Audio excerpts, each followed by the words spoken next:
आज नवरात्रि का 9वां दिन है। 9वें दिन माँ दुर्गा की शक्ति यानी सिद्धिदात्री की पूजा की जाती है। ये सभी प्रकार की सिद्धियों को देने वाली हैं।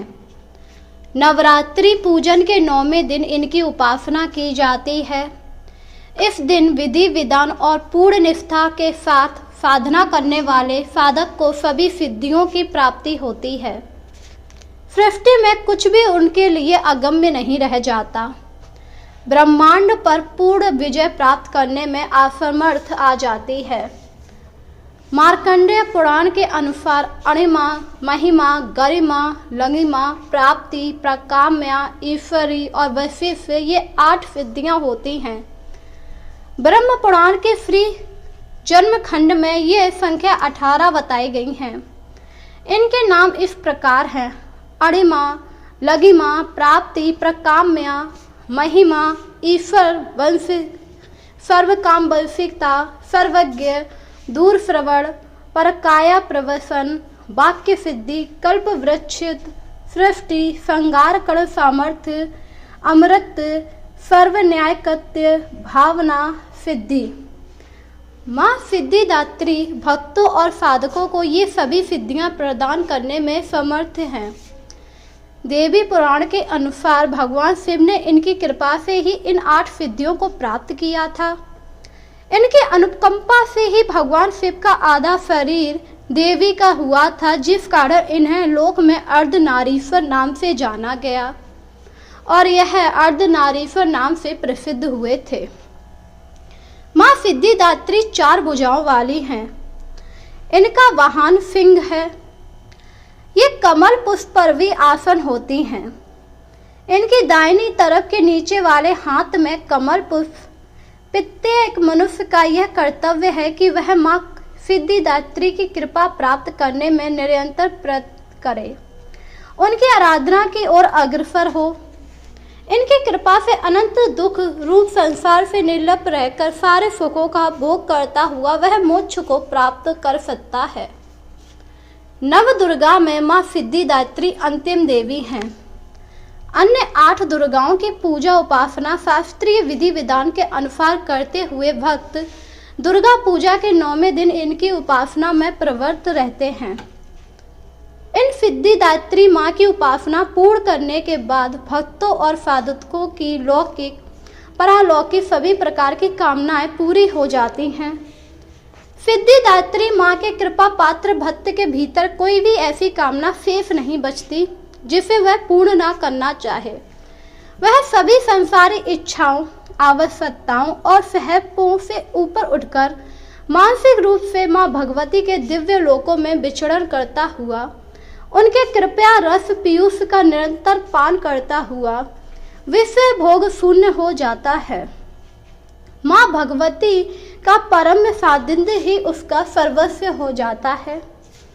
इस परम पद को पाने के बाद उसे अन्य किसी भी वस्तु की आवश्यकता नहीं रह जाती। माँ के चरणों का ये सानिध्य प्राप्त करने के लिए हमें निरंतर नियमनिष्ठ रहकर उनकी उपासना करनी चाहिए। माँ भगवती का स्मरण, ध्यान, पूजन हमें इस संसार की असारता का बोध कराते हुए वास्तविक परम शांतिदायक अमृत पद की ओर ले जाती है। इनकी आराधना से जातक को अणिमा, लघिमा, प्राप्ति, प्रकाम्या, महिमा, ईश्वर तत्व, सर्व काम वास्य, दूर श्रवण, परकामा प्रवेश, वाक्य सिद्धि, अमृत भावना सिद्धि आदि समस्त सिद्धियां नव निधियों की प्राप्ति होती है। आज के युग में इतना कठिन तप तो कोई नहीं कर सकता, लेकिन अपनी शक्ति अनुसार जब तब पूजा अर्चना जरूर करके माँ की कृपा का पात्र बन सकते हैं। प्रत्येक सर्व साधना के लिए असाधना योग्य यह श्लोक सरल और स्पष्ट है। माँ जगदम्बा की भक्ति पाने के लिए आपको नवरात्रि में 9वीं वाले दिन इस मंत्र का जाप अवश्य करना चाहिए। या देवी सर्वभूतेषु माँ सिद्धिदात्री रूपेषु संस्थिता नमस्तस्यै नमस्तस्यै नमस्तस्यै नमो नमः।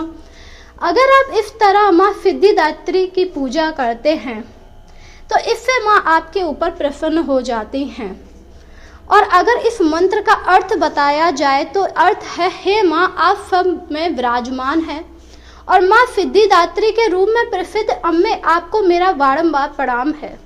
मैं आपको बारंबार प्रणाम करता हूँ। हे माँ मुझे अपनी कृपा का पात्र बनाओ। अब मैं आपको बताऊंगा आप इस दिन माँ की पूजा किस प्रकार कर सकते हैं जिससे आपको माता सिद्धिदात्री की कृपा प्राप्त होगी। नवमी की नवरात्रि वाले दिन आपको सुबह जल्दी उठकर स्नान कर लेना चाहिए और निवृत्त होकर साफ सुथरे वस्त्र धारण करने चाहिए। इसके बाद आपको पूरे घर को अच्छी तरह से पवित्र यानी स्वच्छ कर लेना चाहिए। फिर माँ की प्रतिमा को गंगा जल से शुद्ध कर स्नान कराना चाहिए। माँ को सफेद रंग के वस्त्र अर्पित करें। धार्मिक मान्यताओं के अनुसार माँ को सफेद रंग अत्यंत प्रिय है। माँ को स्नान और वस्त्र पहनाने के बाद आपको उन्हें सफेद पुष्प अर्पित करने चाहिए। माँ को रोली कुमकुम लगाएं। माँ को मिष्ठान पंचमेवा और पंचफल अर्पित करें। माता सिद्धिदात्री को प्रसाद नव रस युक्त भोजन 9 प्रकार के फूल 9 प्रकार के ही फल अर्पित करने चाहिए। माँ सिद्धिदात्री को मौसमी फल चना पूड़ी खीर नारियल और हलवा अति प्रिय है। कहते हैं अगर आप इन चीज़ों का भोग माँ को लगाते हैं तो वह आप पर बहुत जल्दी प्रसन्न हो जाती हैं। इस दिन आपको सिद्धिदात्री का अधिक से अधिक ध्यान करना चाहिए और फिर माँ की आरती करके कथा का पान करना चाहिए। अगर आप कथा का पान नहीं करते हैं तो इससे आपका व्रत अधूरा माना जाता है। इसके बाद नवमी वाले दिन आपको कन्याओं का पूजन करना चाहिए क्योंकि जो भी व्रत रखा उसके लिए कन्याओं का पूजन विशेष महत्व रखता है। इसीलिए इस दिन आपको कन्या पूजन अवश्य करना चाहिए और ब्राह्मणों को भोजन देकर दान दक्षिणा देनी चाहिए जिससे आपकी माता सभी मनोकामनाओं को पूरा कर देती हैं। वहीं अगर बात की जाए सिद्धिदात्री की तो इनके बारे में एक और कहावत है। कहा जाता है महिषासुर से युद्ध करते समय इन्होंने 8 रूप धारण किए थे जिन्हें 8 अलग अलग नामों से जाना जाता है। माँ महिषासुर का वध करने के बाद देवता काफी ज्यादा प्रसन्न हो गए और उन्होंने माँ की पूजा अर्चना की। देवताओं से प्रसन्न होकर माँ ने सिद्धिदात्री का रूप धारण किया था जिसे देखकर सभी देवी देवता काफी ज्यादा प्रसन्न हुए थे। इसी के साथ माँ का ये रूप सभी को शांति प्रदान करने वाला है। इसी के साथ भोलेनाथ ने भी सिद्धियों को प्राप्त करने के लिए माँ भगवती से ही प्रार्थना की थी जिसके बाद माँ भगवती ने सिद्धिदात्री का रूप धारण किया था और शिव जी को 8 सिद्धियाँ प्रदान की थी। सिद्धियाँ प्रदान करने के बाद शिव जी के अंदर देवी का आधा स्वरूप आ गया था जिसके बाद शिव जी ने अर्धनारीश्वर का रूप धारण किया था। कहा जाता है अर्धनारीश्वर किन्नरों को अति प्रिय देव है क्योंकि देवता इनकी पूजा करते हैं। इनकी पूजा करने से आपके सारे दुखों का नाश होता है। इसीलिए नवमी वाले दिन हमें सिद्धिदात्री की पूजा करनी चाहिए क्योंकि नवमी का दिन सिद्धिदात्री को समर्पित होता है। इस दिन अगर आप पूजा पूरे विधि विधान से करते हैं और माँ का व्रत करने के बाद कन्याओं को भोजन कराते हैं और उनकी कथा का पान करते हैं तो माँ आप पर अति प्रसन्न हो जाती हैं और वह आपके सारे दुखों का नाश करती हैं। कहा जाता है जो भी भक्त माँ सिद्धिदात्री की पूरी विधि विधान से पूजा करता है, उनका व्रत रखता है, साथ ही उनकी रोजाना उपासना करता है, वह इस संसारी मोह बंधनों से मुक्त हो जाता है क्योंकि उसे माँ भगवती का स्वरूप प्राप्त हो जाता है और उसे पता लग जाता है ये सब माया मोह जाल माँ भगवती का ही फैलाया हुआ है। इस माया जाल से कोई नहीं बच सका और इसीलिए जो भी माँ सिद्धिदात्री की पूजा करता है वह इस बात को समझकर माँ महामाया में लीन हो जाता है। उसे इस संसार से कोई मतलब नहीं रहता है क्योंकि उसे पता लग जाता है ये सब महामाया का फैलाया हुआ जाल है जिस वजह से वह इस माया जाल से निकलकर माँ की शरणों में जाता है और माँ की शरणों में लीन रहकर मोक्ष को प्राप्त करता है।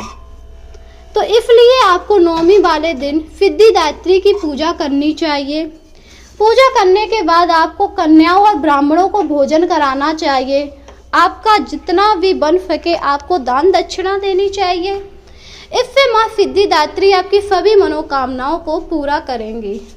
तो बोलिए ओम देवी सिद्धिदात्री नमः। जय माँ दुर्गा, जय माँ भद्रकाली। ओम नमः।